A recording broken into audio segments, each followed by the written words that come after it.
Video start பண்ண முன்னாடி first பாட்டு போட்டுக்கலாம்னு சொல்லிட்டு தான் கில்லி படத்துலேருந்து அந்த கார் சேசிங் பாட்டு போட்டாச்சு. இனி அந்த வைபோடே நம்ம வந்து ட்யூட்டோரியல் ஸ்டார்ட் பண்ணலாம். பேக்ரவுண்டில் என்னோடய ஹெட்செட்டில் இந்த பாட்டு ஓடிக்கிட்டே இருக்குது. இப்போ ட்யூட்டோரியலை உங்களுக்கு எக்ஸ்பிளைன் பண்ண ஸ்டார்ட் பண்ணுறேன். இன்றைக்கி நம்ம என்ன பார்க்க போகிறோன்னா கிராஃப் எடிட்டர் தான் பார்க்க போகிறோம். அது ஒரு 2 மெத்தடில் 2 வேல்யூ வச்சு பார்க்க போகிறோம். ரெண்டுமே உங்களுக்கு கண்டிப்பாக கிராஃப் பிளாட்டிங் ரொம்ப யூஸ்ஃபுல்லாக இருக்கும். கண்டிப்பாக நீங்கள் தெரிஞ்சுக்கோங்க. கண்டிப்பாக அதை கற்றுக்கணும். நீங்கள் கிராஃப் பிளாட்டிங் பண்ணால் தான் மோஷன் கிராஃபிக்ஸில் ஒரு இம்பார்ட்டன்ட் வச்சு கிராஃப் பிளாட்டிங். அது எப்படின்ட்டு நான் கிளியராக சொல்லித்தரேன். இதை வச்சு நம்ம அப்கமிங் வீடியோஸில் நிறைய இன்னும் கிளியராக பார்க்கலாம். இது பேசிக் தான் கிராஃப் பிளாட்டிங்க்கு. இதை வச்சு நம்ம இன்னும் சூப்பராக இதை நான் பேசிக் எப்படிலாம் கிராஃப் பிளாட்டிங் இருக்குது, ஈஸி அவுட், ஈஸி இன், அதை பற்றி சொல்ல போகிறேன். ஸோ ஃபஸ்ட்டு நம்ம வந்து நியூ காம்போசிஷன் க்ரியேட் பண்ணிக்கலாம். இந்த காம்போசிஷன் நான் வந்து கிராஃபிக் எடிட்டர் நேம் கொடுத்துக்கிறேன். அதே மாதிரி as usual full HD resolution, 30 frames, full resolution 5 seconds. Background வந்து ஆல்ரெடி க்ரியேட் பண்ணியிருக்க பேக்ரவுண்ட் ப்ளூவே கொடுத்துக்கலாம். கொடுத்துட்டு இப்போ என்ன 2 பார்க்க போகிறோன்னா, ஒன்று வந்து ஸ்பீட் கிராஃபு, இன்னொன்று வேல்யூ கிராஃப். இது 2 தான் நம்ம பார்க்க போகிறோம் இந்த வீடியோவில் ஃபுல்லாக. ஃபஸ்ட்டு நம்ம எடிட் பண்ண இமோஜிஸ் எல்லாமே இன்சர்ட் பண்ணிக்கலாம். காம்போசிஷனில் இருந்து அவ்வளோத்தையும் ஸ்லைட் ஆல் கொடுத்து கூட நீங்கள் Ctrl+A கொடுத்து கூட காப்பி பண்ணி இம்போர்ட் பண்ணிக்கலாம். உங்களோட ப்ராஜெக்ட்லேருந்து இம்போர்ட் பண்ணிட்டு செலக்ட் கொடுத்துட்டு பொசிஷனில் போய் சைஸ் அட்ஜஸ்ட் பண்ணிக்கிறேன். ஒரு 25 போல் நான் வச்சு எல்லாத்தையும் ஃபஸ்ட்டு, செகண்ட், தேர்ட், ஃபோர்த்துன்னு அசம்பிள் பண்ணிக்கிறேன். அது எப்படின்னா, ஃபஸ்ட் நீங்கள் கீபோர்டில் வந்து 1 ப்ரெஸ் பண்ணிங்கன்னா ஃபஸ்ட்டு இருக்கக்கூடிய லேயர் செலக்ட் ஆகும். 2 ப்ரெஸ் பண்ணிங்கன்னா செகண்டு, தேர்ட். நீங்கள் வந்து மவுஸ் யூஸ் பண்ணாமல் இதை பண்ணலாம். மவுஸ் யூஸ் பண்ணால் ஒவ்வொன்றா நீங்கள் செலக்ட் பண்ணி பண்ணுற மாதிரி இருக்கும்.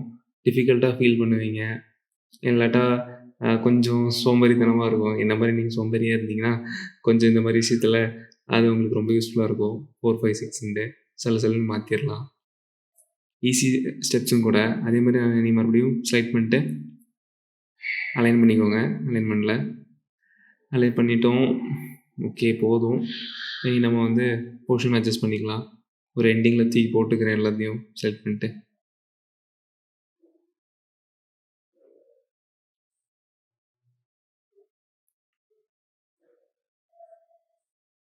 சரி, போட்டாச்சு. ஃபஸ்ட்டு நம்ம வந்து ஃபஸ்ட்டு உள்ள பொசிஷன் சேஞ்ச் பண்ணிப்போம். எல்லாத்தையும் சால்வ் பண்ணிட்டு சைடு கொண்டு வந்துக்கலாம். ஃபஸ்ட்டு பொசிஷன் எனேபிள் பண்ணிட்டு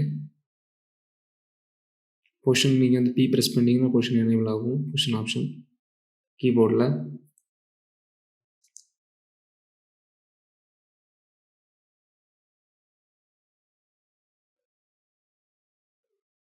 ஓகே, ஃபஸ்ட்டு வந்து சைடு கொண்டு வந்துட்டோம். இப்போ நம்ம கீ ஃப்ரேம் எனேபிள் பண்ணிக்கலாம்.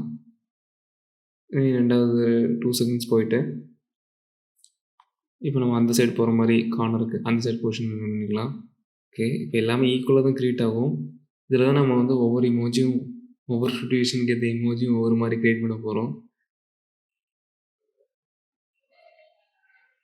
ஓகேவா? இந்த ஃப்ரேம் நான் 3 secondsலேயே க்ளோஸ் பண்ணுறேன். ஸோ என் ப்ரெஸ் பண்ணிங்கன்னா அந்த 3 செகண்ட்லேயே க்ளோஸ் ஆகிரும். அதே மாதிரி பி ப்ரெஸ் பண்ணிங்கன்னா ஃப்ரண்ட் உள்ளது க்ளோஸ் ஆகும். Shift+F3 ப்ரெஸ் பண்ணிங்கன்னா கிராஃப் எடிட்டர் ஓப்பன் ஆகும். இல்லை நீங்கள் கிளிக் பண்ணி கூட ஓப்பன் பண்ணிக்கலாம். ரைட் கிளிக் பண்ணி ஸ்பீட் கிராஃபை மட்டும் எனேபிள் பண்ணி வச்சுக்கோங்க. ஆஃபில் இருந்துச்சுன்னா நான் ஸ்பீட் கிராஃபில் தான் ஃபஸ்ட்டு பண்ண போகிறோம். அதே மாதிரி இந்த ஜூம் இன், ஜூம் அவுட், அந்த ஜூம் ஆப்ஷன் எதுக்குன்னா, அது வந்து நீங்கள் எவ்வளோ அட்ஜஸ்ட் பண்ணாலும் அந்த ஜூம் இன் பண்ணி கரெக்டாக அந்த பொசிஷன் காட்டும் உங்களுக்கு. நீங்கள் அந்த ஆப்ஷன் ஆஃப் பண்ணி வச்சுருந்தீங்கன்னா நீங்கள் அந்த ஃப்ரேம் நீங்கள் அட்ஜஸ்ட் பண்ணும்போது அது உங்களுக்கு ஸ்க்ரீன் விட்டு மூவ் ஆயிரும். ரெண்டாவது நீங்கள் ஜூம் அவுட் பண்ணி பண்ணுற மாதிரி இருக்கும். இந்த ஆட்டோ ஜூம் எனேபிளில் இருந்துச்சுன்னா ஆட்டோமேட்டிக்காகவே நீங்கள் எவ்வளோ ஃப்ரேம் அட்ஜஸ்ட் பண்ணாலும் உங்களுக்கு விசிபிலிட்டிக்கு ஏற்ற மாதிரி அதை அட்ஜஸ்ட் பண்ணி இது பண்ணும். இப்போ நான் அது சாம்பிள் காட்டுறேன் எப்படின்ட்டு. அந்த ஆட்டோகிராஃபை ஆஃப் பண்ணிட்டேன். இப்போ நான் ஒரு ஃப்ரேம் அட்ஜஸ்ட் பண்ணுறேன். ஓகே, பார்த்தீங்களா? எனக்கு தெரியல. ஓகேவா? நான் ஈஸி தான் பண்ணியிருக்கேன். பட் எனக்கு அது அவுட்டரில் தெரியல. இப்போ நான் ஜூம் அந்த எனேபிள் பண்ணி வச்சுருந்தேன்னா எனக்கு அந்த கிராஃப் பிளாட் பண்ணாலும் என்னோடய விசிபிலிட்டிக்கு ஏற்ற மாதிரி அட்ஜஸ்ட் பண்ணிக்கும் அது. ஓகேவா? அடுத்த ஆப்ஷன் வந்து ஸ்கேல் டு ஃபிட் வந்து உங்களோட ஸ்க்ரீனை ஜூம் அவுட் பண்ணி கொடுக்கும், இன்னும் கிளியராக காட்டுறதுக்காண்டி. நமக்கு இதுவே போதும். ரெண்டாவது ஜூம் அவுட் பண்ணிக்கலாம் நம்ம. அது ரொம்ப ஒய்டாக ஃபீல் ஆகும். அப்பர் லேயர்லாம் உங்களுக்கு தெரியாது அந்த மாதிரி இருந்துச்சுன்னா. மறுபடியும் ஜூம் அவுட் லேயரில் இப்போ ஆன் பண்ணிங்கன்னா பார்த்தீங்களா, அந்த இது ஆப்ஷன் வந்துச்சா, அதுக்கு தான் அந்த மெயின் ஆப்ஷன் அது. இப்போ நம்ம வந்து ஹாப்பினஸ் இருக்கக்கூடிய இமோஜி எடிட் பண்ணிக்கலாம். அதுக்கு இதுவே போதும். எல்லாருக்கும் ஹாப்பினஸ் நிறைய நேரம் இருந்தாலும் அது கொஞ்சம் நேரம் இருந்த மாதிரி தான் ஃபீல் இருக்கும். ஆனால் அந்த சேட்னஸ் அதெல்லாம் நம்மளை வந்து கொன்றும். ரொம்ப நேரம் கொஞ்ச நேரம் இருந்தால் ரொம்ப நேரம் இருந்த மாதிரி ஃபீல் இருக்கும். இது என்னன்னா அந்த சின்ன சின்ன டாட் இருக்குல்ல, அதான் கீ ஃப்ரேம்ஸ். அந்த கேப் இருக்கும்போது அது வந்து ஸ்லோவாக மூவ் ஆகும்.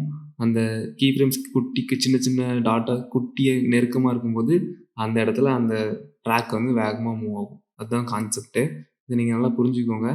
உங்களுக்கு பார்த்தாலே தெரியும். ஃபஸ்ட்டு அந்த அந்த ட்ராக்குக்கு ஏற்ற மாதிரி தான் அது மூவ் ஆகும். ஸ்பேஸிங் அதிகமாக இருக்கும்போது கொஞ்சம் ஸ்லோவாக மூவ் ஆகி வரும். அந்த டாட்டட் ரொம்ப நெருக்கமாக இருக்கும்போது சல்லுன்னு மூவ் ஆகி க்ளோஸ் ஆகும்.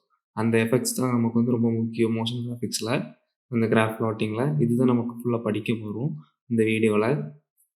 அதேமாதிரி இது வந்து நம்மளோட டுட்டோரியல் வீடியோவில் இது வந்து 4th வீடியோ. ஆல்ரெடி 3 வீடியோ நான் வந்து அப்லோட் பண்ணியிருக்கேன். அந்த வீடியோ எல்லாம் இன்ஃபோ கார்டில் நான் கொடுக்குறேன்.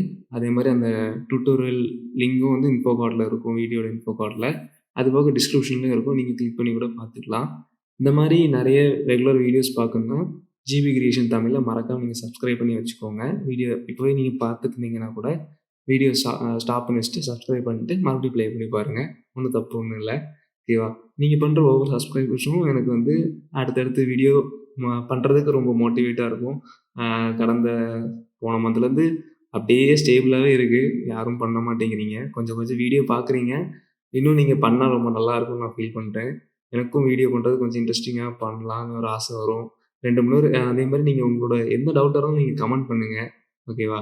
எனக்கும் நான் அது எனக்கு தெரியாட்டாலும் நான் உங்களுக்கு தெரிஞ்சுக்கிட்டு நான் உங்களுக்கு சொல்லி தருவேன். ஓகேவா? எந்த டைமில் உங்களுக்கு மெசேஜ் பண்ணாலும் நான் ரிப்ளை பண்ணுவேன். நான் பார்த்ததும் நீங்கள் பண்ணாமல் இருக்கேன்னா ஒன்று நான் வந்து அந்த இதை பார்க்காம இருக்குன்னு தான் அர்த்தம். ஸோ ஒன்றும் கவலைப்படாதீங்க. நான் எப்போ பார்த்தாலும் கண்டிப்பாக ரெஸ்பான்ஸ் பண்ணிடுவேன். அதே மாதிரி நீங்கள் வந்து நம்மளோட இன்ஸ்டாகிராம் பேஜ் கூட ஃபாலோ பண்ணலாம். ஜிபி கிரியேஷன் தான் அது. அதில் கூட நம்ம வந்து ஏதாவது ஸ்டோரிஸ் அந்த மாதிரிலாம் அப்டேட் பண்ணுவோம். அதே மாதிரி நீங்கள் போடுற ஷார்ட்ஸும் அதில் போடலான்னு ஒரு ஐடியாவில் இருக்கேன். போடணுமா போடண்டாமான்ட்டு கமெண்ட்டில் சொல்லுங்கள். ஓகேனா போடலாம். இல்லாட்டா இதிலேயே ஷார்ட்ஸோடய முடிச்சுக்கலாம். அதில் வந்து ஸ்டோரி மட்டும் அந்த மாதிரி அப்லோட் பண்ணிக்கலாம். நீங்கள் அதில் கூட என்னை கான்டாக்ட் பண்ணலாம். உங்களுக்கு ஏதாவது எடிட்டிங் ஒர்க் பண்ணால் கூட நீங்கள் என்ன அதில் கான்டாக்ட் பண்ணுங்கள். நான் ஆல்ரெடி நிறைய அதில் ஒர்க் பண்ணியிருக்கேன். ஹைலைட்ஸில் அந்த ஒர்க்கிங் எல்லாமே மென்ஷன் பண்ணி வச்சுருக்கேன். நீங்கள் இப்போ வீடியோ பார்க்கும்போது இந்த பேஜுக்கு போனீங்கன்னா நீங்கள் அதையும் பார்க்கலாம், அந்த ஒர்க்ஸ் எல்லாம். ஓகே. இதுக்கு வந்து நம்ம வந்து அழகுடி இமோஜி. இது வந்து ரொம்ப நேரம் இருக்கும். ஓகேவா? லாஸ்ட்டு ரொம்ப நேரம் இந்த மாதிரி இருக்கும். எண்டிங்கில் சல்லுன்னு முடிஞ்சிடும். அந்த மாதிரி தான் ஃபீல் ஆகும் எப்போவுமே நம்ம அந்த அழக்கூடியதை. இப்போ நம்ம தலைகீழ இருக்குது. இதை மாற்றிக்கணும். ஸ்டார்டிங்கில் தான் அது ரொம்ப நேரம் இருக்கும். அதுக்கப்புறம் ஒரு கட்டத்தில் அது வந்து குறைஞ்சிரும். அந்த குறையிற டைம் உங்களுக்கு நல்லாயிருக்கும். ஓகேவா? கவலைப்படாதீங்க. எல்லாருக்கும் அது நடக்கும். ஒரு நாள் எல்லாருக்கும் ஒரு பெயின் வரும். அந்த பெயின் தான் இதுன்னு நினைக்கிறேன். ஓகேவா?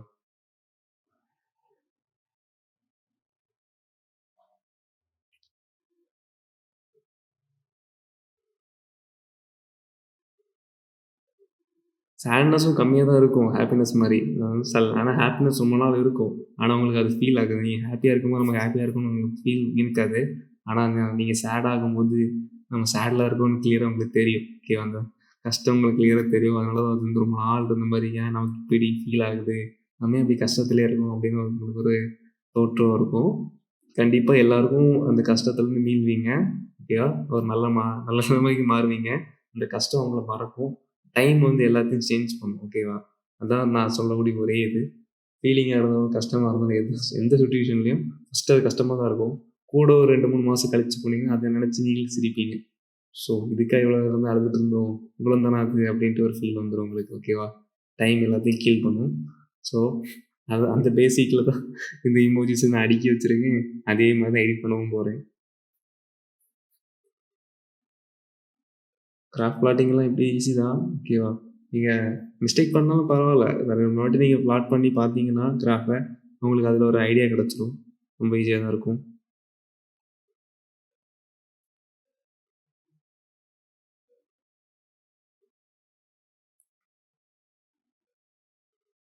ஓகே. இப்போ நம்ம இதை வந்து ஃப்ளாட்டாக வச்சுக்கலாம். ஏன்னா இது ஹாப்பினஸ். சல்லுன்னு போயிடும். ஸோ அவ்வளோதான். ஓகே.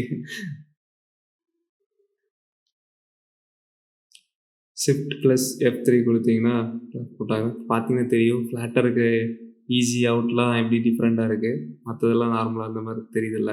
அதான் ஈஸி அவுட்டோட கீ ஃப்ரேம்ஸ். ஓகே, நம்ம இமோஜி பிளாட் பண்ணிட்டோம். ஃபஸ்ட்டு ஸ்டெப் முடிஞ்சிருச்சு. நமக்கு வந்து எடிட் கிராஃப் முடிஞ்சிருச்சு. அடுத்து நம்ம வந்து வேல்யூ கிராஃப் பண்ண போகிறோம் டெக்ஸ்ட்டில். அதை வச்சு ஸ்கேல் வச்சு பண்ண போகிறோம். ஓகேவா? ஸ்கேல் ஆப்ஷன் வச்சு பண்ண போகிறோம்.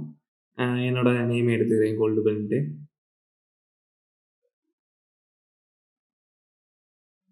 கேரக்டர்ஸில் அலைன் பண்ணிக்கலாம் சென்ட்ராய்டு. அலைன் பண்ணிட்டு டெக்ஸ்ட் லேயரை ஒரு 3 செகண்ட்ஸ்க்கு மேலே அந்த அல்லது இமோஜிக்கு இப்போ கீழே இருந்து அந்த நேம் வந்து மூவ் ஆகி வர மாதிரி நம்ம பிளாட் பண்ணிக்கலாம். ஃபஸ்ட் நம்ம செலக்ட் பண்ணி அந்த இமோஜிக்கு கீழே வர மாதிரி பண்ண மாதிரி கீழே வச்சுக்கலாம். தேர்டு லேயருக்கு கீழே தேர்ட் இமோஜி கீழே நம்ம டெக்ஸ்ட்டை மூவ் பண்ணி அப்புறம் ஆங்கர் பாயிண்ட்ஸ் எனேபிள் பண்ணி வச்சுக்கோங்க. ஆங்கர் பாயிண்ட் எதுக்குன்னா, ஃபஸ்ட் நீங்கள் இப்போ நான் ஸ்கேல் பண்ணி பார்க்குறேன் பாருங்கள். பெருசாகுது. அந்த சென்டர் அந்த கார்னரில் தான் ஆங்கர் பாயிண்ட் இருக்குது ஜிக்கு கீழே. ஸோ அதுக்கேற்ற மாதிரி தான் வந்து அப் அண்ட் டவுன் ஆகும். ஆனால் எனக்கு வந்து அங்கே இருக்கக்கூடாது. எனக்கு அந்த இமோஜிக்கு கீழே இருக்க மாதிரி அந்த ஆங்கர் பாயிண்ட் இருக்கணும். ஸோ அதனால் ஆங்கர் பாயிண்ட் நம்ம வந்து மாற்றிக்கலாம். ஆங்கர் பாயிண்ட் மாற்றிங்கன்னா இப்போ நீங்கள் இமோஜிக்கு அட்ஜஸ்ட் பண்ணிங்கன்னா இமோஜிக்கு கீழே அந்த ஜூம் இன் ஜூம் அவுட் ஆகும், ஸ்கேல் அவுட் ஆகும். நீங்கள் போர்ஷன் அட்ஜஸ்ட் பண்ண வேண்டிய அவசியம் இருக்காது. அதுவே ஈஸியாக அட்ஜஸ்ட் ஆகிரும். ஓகேவா? அதுக்கு தான் இந்த இது. அவுட்டரில் ஒரே வண்டியாக போயிட்டுருக்கு. நைட்டு தான் இருந்தும் புடுக்குன்னு போயிட்டுருக்காங்க.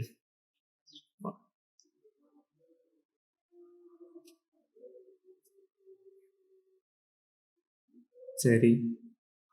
ஓகே. இப்போ மாற்றி பண்ணிட்டேன். அதை காப்பி பண்ணிட்டு அது இந்த பக்கம் வச்சுட்டு அந்த பக்கம் பண்ணிக்கணும். ஓகேவா?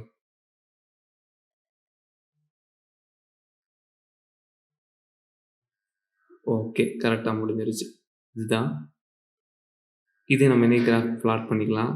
ஸ்லைட் டால் கொடுத்துட்டு ரைட் கிளிக் பண்ணிங்கன்னா effects and preset key frame அசிஸ்டன்ட்டில் போயிட்டு ஈஸி பண்ணிக்கலாம். இல்லை F9 ப்ரெஸ் பண்ணி நீங்கள் பண்ணிக்கலாம். ரைட் கிளிக் பண்ணி மூவ் பண்ணிக்கோங்க. ஓகே. ஜூம் இன் பண்ணி ஜூம் அவுட் பண்ணிக்கோங்க. ஓகேவா? ஓகே. கரெக்டாக ஜூம் இன் ஜூம் அவுட் ஆயிடுச்சு. இன்சர்ட் பண்ணிக்கலாம் நம்ம இதை. என்னன்னா அது வந்து ஸ்டார்டிங் லேயர்லேருந்து அந்த லேயர் எனேபிளாக இருக்குது. நம்ம ஒன்றும் பிரச்சனை இல்லை. ரைட் க்ளோசிங் ப்ராக்கெட்டுக்கு நீங்கள் வந்து ப்ரெஸ் பண்ணால் போதும். ரைட் சைட் க்ளோஸ் ப்ராக்கெட் அதை ப்ரெஸ் பண்ணிங்கன்னா அது இங்கே வந்துடும். ஓகேவா? என்ட்ருக்கு மேலே இருக்கும்ல அந்த ப்ராக்கெட்.